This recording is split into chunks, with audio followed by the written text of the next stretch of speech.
Democratic presidential nominee Joe Biden, in the latest coming in, has won the battleground states of Michigan and Wisconsin.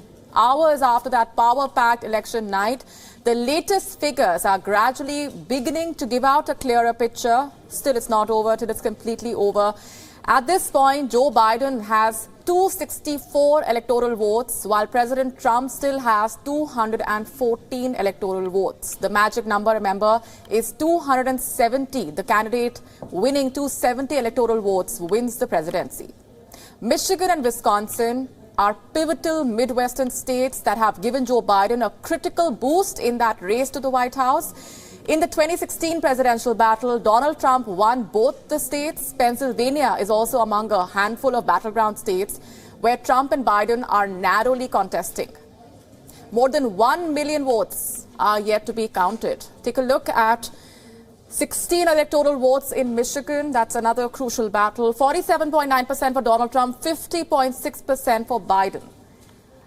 These numbers are still changing. Trump held a 675,000 lead, prematurely declared victory in the state. His lead narrowed and the race is a tight one. On to Georgia now. With 98% of the counting done, Trump has been leading with 49.6% votes, while Biden trailing behind with 49.2% votes. In Nevada, Biden is leading with 49.3% votes, followed closely behind by Donald Trump at 48.7% votes. The fight for the office is getting even more complicated with each passing hour. The Trump campaign has challenged vote counts in the key battleground states, including Wisconsin, Michigan, and Pennsylvania. Trump's personal lawyer and his son, Eric Trump, have accused Democrats of sending in fraudulent ballots. In Arizona, Joe Biden is leading with 50.5% votes, followed by Trump with 48.1% votes. In North Carolina, the picture is different. Trump is leading with 50.1% votes, while Biden is trailing behind with 48.7% votes. Take a listen into these reactions. I don't know if but it is going on in enough frequency in Wisconsin that we've brought suit. And now we'll have to look into 3 other places. What it says to me is this is a concerted effort of the crooks that run the Democrat Party. And you know these big city machines are crooked. This is fraud. This is absolute fraud. We've seen it in Philadelphia before. They're trying to make a mockery of the election of this country. My father is up by almost 500,000 votes in this state with 86% reported and plenty of red counties left to go. Plenty of red counties left to go. We're going to win Pennsylvania, but they're trying to cheat us out of it because they know it's their only path to victory. Donald Trump posted back-to-back tweets during which he questioned the mail-in ballot system, numbers in key states, and election integrity. Twitter ended up flagging a number of those tweets with a disclaimer of misleading content. That label on your screen now. The fact of the matter is no candidate has won the election yet.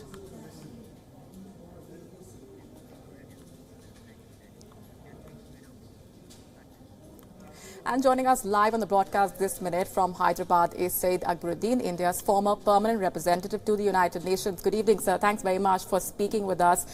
Your initial reaction to the results so far. Key battleground states seem to have declared victory, a decisive one at least coming in from the crucial states so far.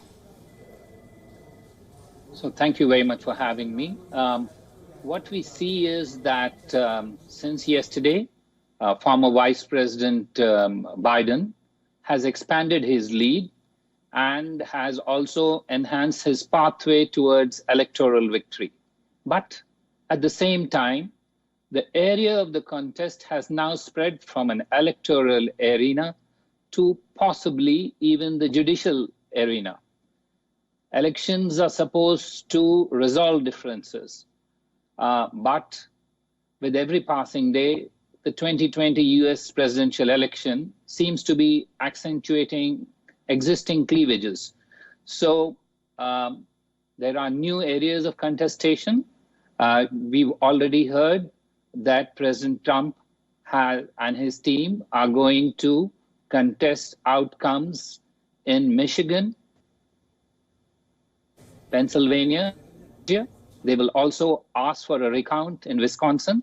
And perhaps the new area of contestation could well also be Nevada, because there the vote count is still on. The differences are only about 8,000 or so votes. And Nevada was one of those states which opted to send mail-in votes to every elector. So you are likely to also see a challenge of a legal nature mounted there. As you said, the choices that the political slogans that are being made are: one, voter suppression versus fraud. These are terms that political parties use, but behind them are very complex differences. Indeed, like you said, the protesters have been taking to the streets demanding count every vote. Now, that is one of the basic pillars of a democracy. The world's oldest democracy is standing at a stage where people have to demand that every ballot must be counted. What's your sense of the preparedness of the Republican camp to actually take this battle to the courts? And what does this really tell you about Donald Trump, an incumbent leader, questioning the very process that got him to power? So let's not forget that President Trump even questioned the 2016 electoral process, saying that there were a lot of fraudulent votes cast even in 2016. So his view has persistently been one of doubting the electoral process, even though he had benefited from it in 2016. That said, this election is very different from the last time it went to a judicial involvement in 2000, because last time it was one specific state. It was then narrowed down to a certain number of counties. But this time, the canvas is much broader. You're right that in the judicial discussions which have preceded the election, mostly the US judiciary has tried to take a hands-off approach and allowed the contestation to proceed. Also, in Florida last time, the divergence of votes was very small. It is now across several states on different counts, and this is a totally new factor in US electoral politics. What's your initial sense of what has worked so well for Joe Biden in these crucial battleground states? Would you say that Donald Trump has made things easier to a certain extent for Joe Biden, especially with his handling of the COVID-19 crisis? Yes, it's obvious that the COVID-19 crisis has been amongst the major catalysts for such a large turnout. Obviously, also, again, President Trump's actions have been a factor in the voting.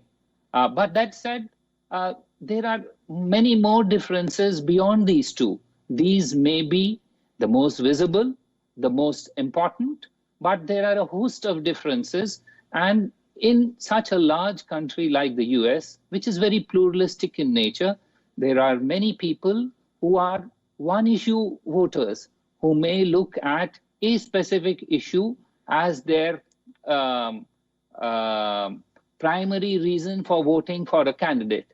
And the Democratic platform is a broader platform which seems to attract a larger coalition, although the differences are not very much in voting.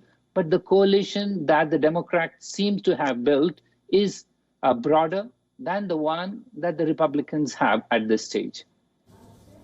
Syed Akberuddin, thanks very much indeed for joining us with those perspectives and making time.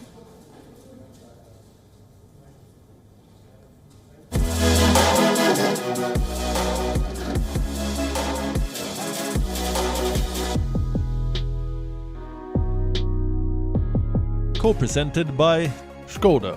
Simply clever.